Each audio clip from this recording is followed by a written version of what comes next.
Transformer के हमने test पढ़े थे लास्ट क्लास में। आज की क्लास में हम देख लेते हैं ट्रांसफार्मर के प्रकार कौन कौन से होते हैं। हमने तीन प्रकार के ट्रांसफार्मर पढ़े थे। कौन कौन सा? स्टेप अप, स्टेप डाउन और आइसोलेशन। ठीक है, अब यहाँ पर देखो पहला जो ट्रांसफार्मर है, ठीक है, ट्रांसफार्मर का क्लासिफिकेशन है तो किस आधार पर किया गया है। सबसे इंपॉर्टेंट ये होता है कि किस बेसिस पे क्लासिफिकेशन किया गया है। अगर हम किसी का प्रकार पूछते हैं तो वो प्रकार को बताने का बेस होता है कि किस बेस पे हम डिस्कस कर रहे हैं। ठीक है, तो यहाँ पर देखो ट्रांसफार्मर के प्रकार जो हैं उसमें से पहला है कोर का जो मटेरियल उपयोग किया जा रहा है उसके बेस पर जो ट्रांसफार्मर का प्रकार है वो कितने प्रकार का है, कि जो हम कोर यूज कर रहे हैं वो कितने प्रकार का कोर हो सकता है। जैसे पंखे में बाइंडिंग होती है तो पंखे की बाइंडिंग में एक कोर होता है, उसके ऊपर बाइंडिंग लपेटी जाती है, लोहे का कोर होता है, उसके ऊपर बाइंडिंग लपेटी जाती है, उस चीज़ को क्या कहा जाता है? कोर कहा जाता है। तो यहाँ पर कोर के आधार पर ट्रांसफार्मर के प्रकार की हम बात करें तो पहला होता है एयर कोर ट्रांसफार्मर। पहला होता है एयर कोर ट्रांसफार्मर, जहां पर जो कोर होता है वो एयर का होता है, यानी कोर नहीं होता है। जैसे जो स्थान खाली है वहां पर क्या है? हवा भरी हुई है। ठीक है, जो स्थान खाली है वहां पर क्या भरी हुई है? हवा भरी हुई है। तो अगर हम खाली छोड़ देते हैं, ठीक है, तो उसको क्या कहेंगे? हम एयर कोर कहेंगे। ठीक है, एयर कोर को ध्यान से इसका डायग्राम देखो तो ये इसकी बाइंडिंग है, सेकेंडरी बाइंडिंग यहाँ है, प्राइमरी बाइंडिंग यहाँ है। ठीक है, प्राइमरी बाइंडिंग ये है। ठीक है, यहाँ पर जो कोर है ये पूरा कैसा है? होलो कोर है। ठीक है, होलो का मतलब होता है खोखला कोर है। ठीक है, यहाँ पर देखो कोर कैसा है? अंदर कुछ भी नहीं है इसके। ठीक है, हमने एक प्लास्टिक का वो लिया है, उसके ऊपर लपेट दिया है। ठीक है, और अंदर पूरा खाली है, तो इस वजह से इसको क्या कहेंगे? हम एयर कोर कहेंगे। ठीक है, ये नॉन मैग्नेटिक होता है, पेपर या प्लास्टिक का बना होता है। ये पेपर और प्लास्टिक के ऊपर अंदर क्या होती है? एयर होती है। किसी भी तरीके का लोहे का कोर उपयोग नहीं किया जाता, तो इसका नाम क्या होता है? Air core. ठीक है, कोर नॉन मैग्नेटिक होता है, मैग्नेटिक मटेरियल का नहीं बना होता। अगर आपसे कोई पूछे कि मैग्नेटिक मटेरियल कौन कौन से होते हैं, मैग्नेटिक मटेरियल कौन कौन से होते हैं, चुंबकीय पदार्थ कौन कौन से होते हैं, कौन कौन से बताओगे? चुंबकीय पदार्थ होता है लोहा, निकिल और होता है कोबाल्ट। लोहा, निकिल और कोबाल्ट, ये तीन पदार्थ जो हैं ये कौन से होते हैं? फेरोमैग्नेटिक मटेरियल होते हैं, मैग्नेटिक मटेरियल होते हैं। तो इनका कोर हम अगर नहीं बनाते हैं, नॉन मैग्नेटिक मटेरियल का कोर बनाते हैं, एयर का बनाते हैं, तो वो नॉन मैग्नेटिक कोर कहलाएगा। ठीक है, इसमें आयरन लॉस नहीं होता, इसमें आयरन लॉस नहीं होता। जो एयर कोर के मटेरियल होते हैं उसमें आयरन लॉस नहीं होता है। क्यों आयरन लॉस नहीं होता है? क्योंकि आयरन लॉस दो प्रकार का होता है। अभी आयरन लॉस हमने पढ़ा नहीं है, हमने सिर्फ ये पढ़ा है कि आयरन लॉस निकालने के लिए हम कौन सा टेस्ट करते हैं। ओपन सर्किट टेस्ट कल बताया था और शॉर्ट सर्किट टेस्ट बताया था। तो ओपन सर्किट टेस्ट से हम क्या करते हैं? आयरन लॉस निकालते हैं, और शॉर्ट सर्किट टेस्ट से क्या करते हैं? हम कॉपर लॉस निकालते हैं। ठीक है, ओपन सर्किट टेस्ट से iron loss, short circuit test से हम क्या करते हैं? कॉपर लॉस निकालते हैं। ये हमने पिछली क्लास में पढ़ा था। यहाँ पर बात ये हो रही है कि यदि हम एयर का कोर उपयोग करते हैं तो कौन सा लॉस नहीं होगा? आयरन लॉस नहीं होगा, क्योंकि आयरन का लॉस कहाँ होता है? कोर में। जब कोर ही नहीं है तो लॉस नहीं होगा। ठीक है, जब कोर नहीं रहेगा तो लॉस नहीं होगा। इसका उपयोग कहाँ किया जाता है? हाई फ्रिक्वेंसी एप्लीकेशन के लिए उपयोग किया जाता है, जहाँ पर फ्रिक्वेंसी ज़्यादा होती है। हमारे घर में कितनी फ्रिक्वेंसी आती है? 50 हर्ट्ज। ठीक है, हमारे घर में जो सप्लाई आती है उस सप्लाई की फ्रिक्वेंसी कितनी है?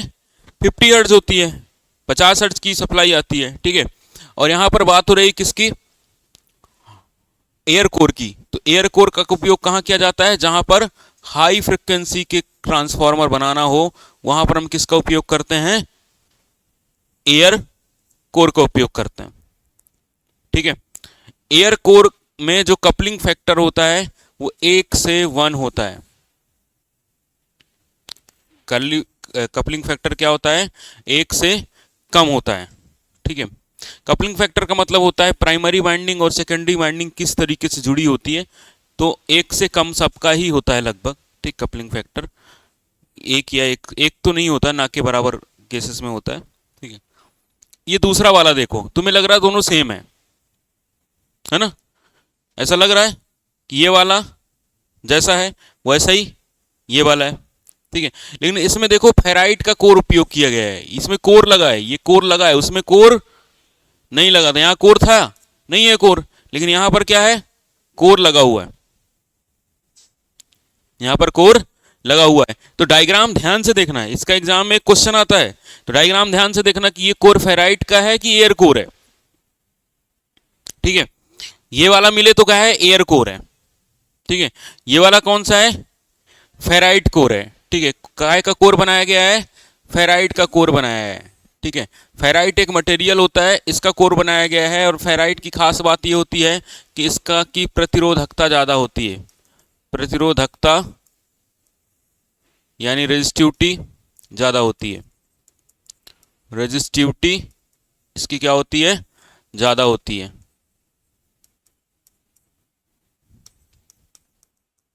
इसकी रेजिस्टिविटी क्या होती है, ज़्यादा होती है। इससे क्या होता है, आयरन लॉस कम होता है, इसमें भी आयरन लॉस कम होता है। ठीक है, इसमें लॉसेस कम होते हैं, आयरन लॉस कम होता है। ठीक है, इसका उपयोग कहाँ किया जाता है, हाई फ्रिक्वेंसी और वेरी हाई फ्रिक्वेंसी। बहुत ज़्यादा हाई फ्रिक्वेंसी के लिए अगर कोर बनाना हो तो हम किसका बना सकते हैं, फेराइट कोर का बना सकते हैं। ठीक है, आयरन का, आयरन जो लॉस होता है वो किसकी वजह से होता है, कोर के मटेरियल की वजह से होता है। तो इसमें हमने कोर का मटेरियल लोहा ना यूज करके क्या उपयोग कर दिया, फेराइट उपयोग कर दिया। यहाँ पर जो मटेरियल है वो कौन सा है, फेराइट का हमने लगा दिया इस वाले पे। ठीक है, यहाँ पर हम देखो कोर उपयोग कर लिया, और ये कोर काहे का बना हुआ है, फेराइट का बना हुआ है। फेराइट कोर का उपयोग किया जाता है हाई फ्रिक्वेंसी के लिए, वेरी हाई फ्रिक्वेंसी के लिए बनाना हो तो। ठीक है, क्योंकि ट्रांसफार्मर बहुत सारी जगह उपयोग होता है, ऐसा नहीं कि जो बिजली के बाहर यही बस ट्रांसफार्मर होता है, और भी कई सारे ट्रांसफार्मर होते हैं छोटे छोटे जो हमारे इन्वर्टर में लगे होते हैं। ठीक है, और इलेक्ट्रॉनिक डिवाइस में, टीवी वगैरह पे, रिसीवर पे, इन सब पे लगा होता है। ठीक है, उसके बाद देखो ये है आयरन कोर। आयरन का जो कोर बनाया जाता है वो लेमिनेटेड बनाया जाता है, ये लेमिनेटेड है। ठीक है, ये पट्टियां ले ली हमने, पट्टियों को बंच बना दिया, तो इसको क्या कहा जाता है, लेमिनेटेड कहा जाता है। ठीक है, जैसे मान लो ये पेपर की सीट है, इस पेपर की सीट को हमने क्या किया, इसके ऊपर लेमिनेशन चढ़ा दिया पॉलीथीन का, फिर हमने इसको ऐसे बंद कर दिया।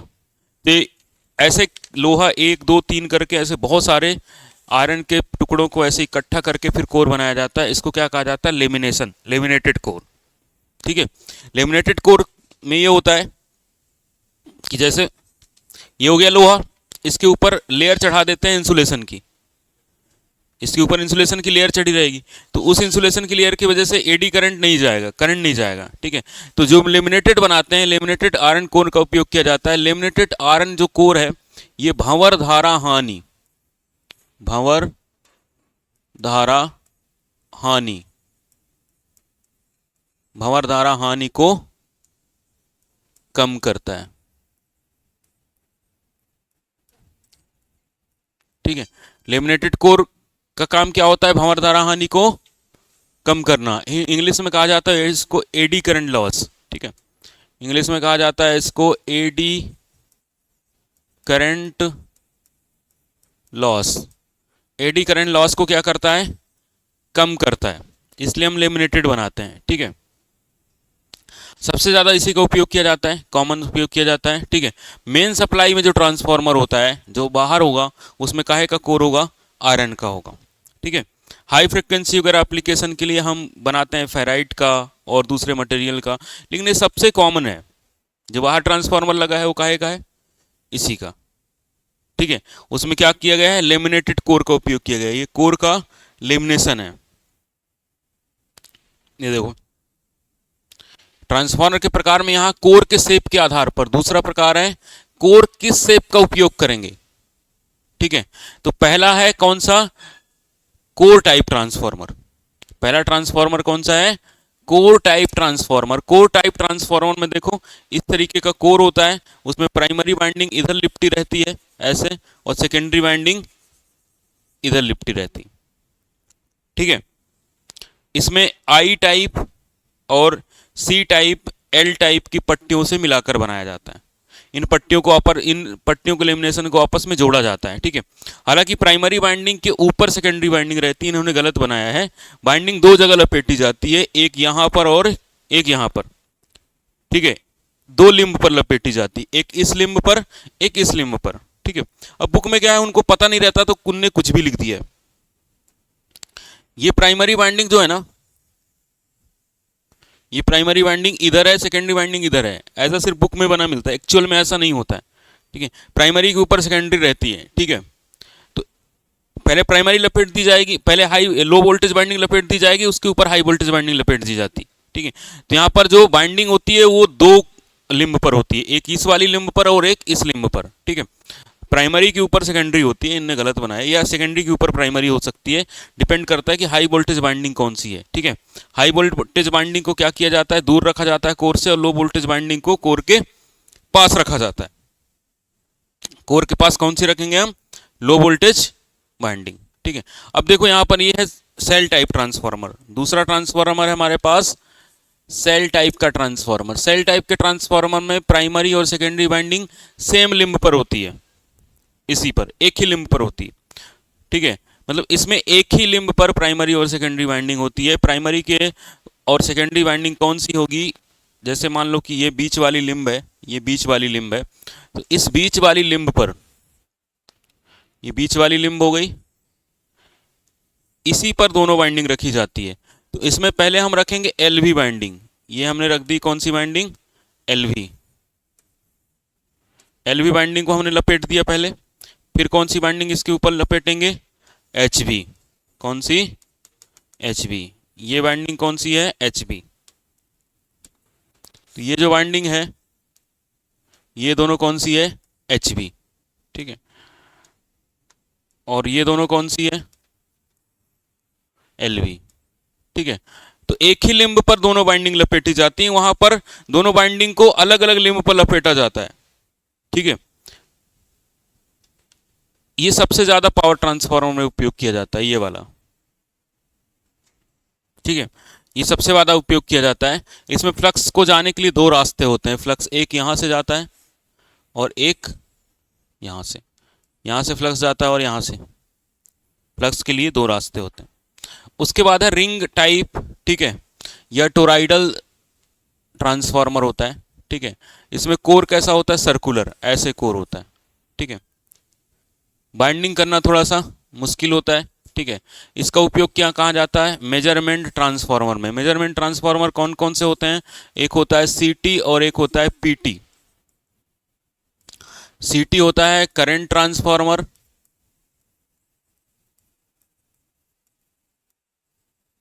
और पीटी होता है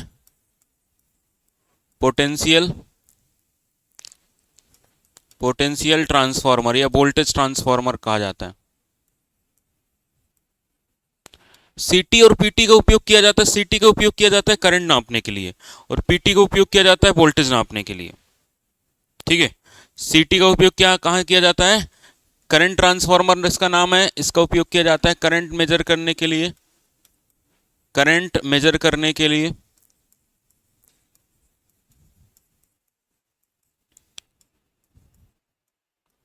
और पीटी का उपयोग कहाँ किया जाता है, वोल्टेज मेजर करने के लिए।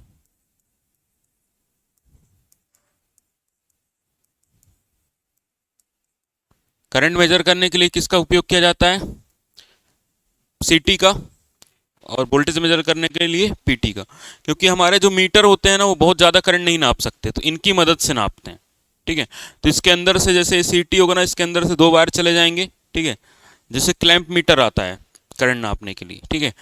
तो वैसे ये भी होता है कि अगर हमें करंट ज़्यादा करंट नापना है तो हमारे पास जो अमीटर होता है ना वो ज़्यादा वैल्यू का नहीं होता है। ज़्यादा महंगे वैल्यू का अगर हम बनाएंगे अमीटर तो महंगा बनेगा, भारी बनेगा, इसलिए हम किसका उपयोग करते हैं, सीटी का, ठीक है। जैसे वायर जा रहा है 1 2 3, इसका हमें करंट नापना है, ठीक है। तो हम क्या करेंगे, एक सीटी यहाँ, एक सीटी यहाँ, एक सीटी यहाँ लगा देंगे, और सीटी के बाद यहाँ लगा देंगे अमीटर करंट नापने के लिए। तो सीटी क्या करेगा, मान लो यहाँ से करंट जा रहा है 100 एम्पियर, तो इसमें जाएगा 5, सीटी में कितना जाएगा 5, लेकिन अमीटर कितना पड़ेगा 100। है ना। अमीटर कितना पड़ेगा, 100 पड़ेगा। ठीक है, तो कम करंट नाप रहा है, हाई हाई करंट नाप रहा है कम करंट का उपयोग करके। ठीक है, तो मेजरमेंट में इसका उपयोग किया जाता है। ये जो हमने पढ़े थे ना, स्टेप अप स्टेप डाउन, एक किस आधार पर है, ट्रांसफॉर्मेशन रेशियो के आधार पर है, रूपांतरण अनुपात के आधार पर। ट्रांसफॉर्मर के जो प्रकार होते हैं उसमें पहला आता है स्टेप अप ट्रांसफॉर्मर, दूसरा होता है स्टेप डाउन और तीसरा होता है आइसोलेशन। स्टेप अप में क्या होता है, सेकेंडरी का वोल्टेज ज़्यादा होता है, प्राइमरी से वोल्टेज बढ़ जाता है। ठीक है, ये तो पढ़ा भी चुके हैं पहले। ठीक है, इसमें सेकेंडरी का वोल्टेज क्या होता है, कम होता है, प्राइमरी से प्राइमरी का वोल्टेज ज़्यादा होता है। इसमें दोनों वोल्टेज बराबर होते हैं। ठीक है, और इसमें टर्न रेशियो कितना होता है, 1 होता है। ठीक है, देखो एक होता है टर्न रेशियो, टर्न रेशियो बराबर होता है N1/N2। ठीक है, और एक होता है ट्रांसफॉर्मेशन रेशियो, ट्रांसफॉर्मेशन रेशियो। जो ट्रांसफॉर्मेशन रेशियो होता है ना, ये होता है N2/N1, N2/N1 या V2/V1, और इसको हम आगे करके लिखते हैं I1/I2। ये होता है ट्रांसफॉर्मेशन रेशियो, इसको हम K से दर्शाते हैं। ये टर्न रेशियो क्या होता है, N। ठीक है, टर्न रेशियो होता है N। फ्रिक्वेंसी के आधार पर हम ट्रांसफार्मर की बात करें तो मेन फ्रिक्वेंसी जो ट्रांसफार्मर होता है, जो मेन हमारी सप्लाई आती है, उसकी फ्रिक्वेंसी कितनी होती है, 50 हर्ट्ज होती है। तो 50 हर्ट्ज पे काम करता है। ठीक है, जो हमारा पूरा पावर सिस्टम है जहाँ से सप्लाई आती है, उसमें जो ट्रांसफार्मर लगा होता है ये वाला लगा होता है, मेन फ्रिक्वेंसी का ट्रांसफार्मर लगा होता है। ठीक है, उसके बाद होता है आइडियो फ्रिक्वेंसी। आइडियो फ्रिक्वेंसी मतलब हम जिसको सुन सकते हैं उसको कहा जाता है आइडियो। तो हमारा कान कितनी फ्रिक्वेंसी सुन सकता है, 20 हर्ट्ज से 20 किलो हर्ट्ज तक की फ्रिक्वेंसी हमारा कान सुन सकता है। ठीक है, हमारा जो कान है कितनी फ्रिक्वेंसी सुन सकता है, 20 हर्ट्ज टू 20 किलो हर्ट्ज तक। ठीक है, कॉम्पिटिटिव एग्जाम में बहुत बार पूछा जाता है ये क्वेश्चन। ठीक है, कि कौन सी सब फ्रिक्वेंसी हमारा कान सुन सकता है, तो 20 से 20 किलो हर्ट्ज तक। इसका उपयोग किया जाता है ऑडियो एम्पलीफायर में या स्पीकर में, इस ट्रांसफार्मर का उपयोग किया जाता है। ये देखोगे ना तुम्हें स्पीकर पे दिख जाएगा, और कहाँ दिख जाएगा, एम्पलीफायर पे। ठीक है, एम्पलीफायर और स्पीकर पे ये वाला ट्रांसफार्मर देखने को मिलेगा। ये होता है हाई फ्रिक्वेंसी का ट्रांसफार्मर। देखने में लग नहीं रहा होगा कि ट्रांसफार्मर है, लेकिन ये कौन सा है, हाई फ्रिक्वेंसी ट्रांसफार्मर है। RFT IFTs हैं, ये हाई फ्रिक्वेंसी ट्रांसफार्मर हैं। ठीक है, रेडियो फ्रिक्वेंसी ट्रांसफार्मर हैं। ठीक है, इनका उपयोग कहाँ किया जाता है, रेडियो सर्किट में किया जाता है, RFT और IFT में। ठीक है, उपयोग किया जाता है। और कितने मेगा हर्ट्ज तक, 30 मेगा हर्ट्ज। मेगा का मतलब 10 की घाते 6 हर्ट्ज, बहुत ज़्यादा हाई फ्रिक्वेंसी में। ठीक है, इसका उपयोग किया जाता है।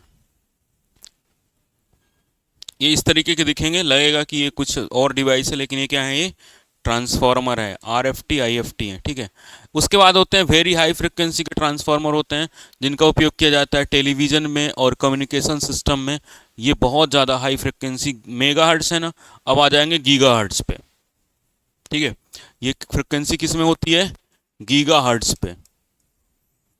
ठीक है, गीगा हर्ट्ज पे फ्रिक्वेंसी होती है यहाँ पर। फेस के आधार पर सिंगल फेस ट्रांसफार्मर होता है।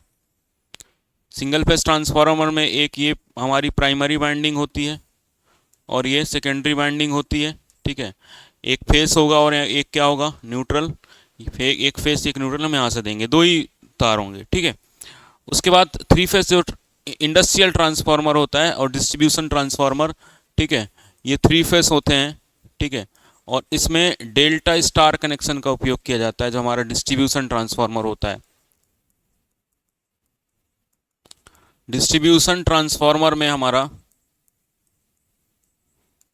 किसका उपयोग किया जाता है, डेल्टा स्टार ट्रांसफार्मर का उपयोग किया जाता है।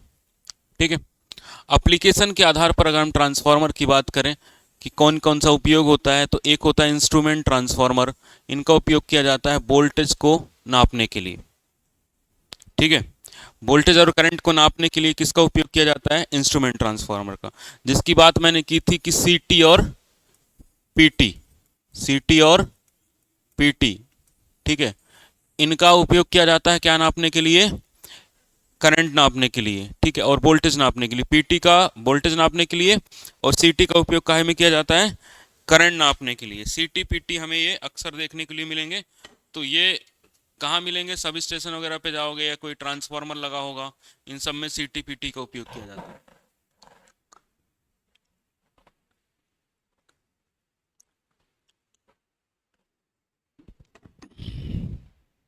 ठीक है, सीटी और पीटी होते हैं। दूसरा होता है कांस्टेंट वोल्टेज ट्रांसफार्मर, जिसका उपयोग किया जाता है स्टेबल सप्लाई के लिए। स्टेबलाइजर आता था, स्टेबलाइजर का नाम सुना है? वोल्टेज को कांस्टेंट करने के लिए वो ट्रांसफार्मर ही होता है। स्टेबलाइजर होता था जो वोल्टेज को कांस्टेंट रखना था। अभी भी उपयोग किया जाता है, जैसे कि जहाँ पर वोल्टेज बार बार कम ज़्यादा हो रहा है, तो कम ज़्यादा वोल्टेज यदि बार बार होगा तो हमारी जो डिवाइसेस हैं, जैसे मान लो टीवी है, ये पंखे हैं, ये सब जल्दी जल्दी ख़राब होंगे, तो उसको स्टेबल करने के लिए वोल्टेज स्टेबलाइजर का उपयोग किया जाता है, ठीक है।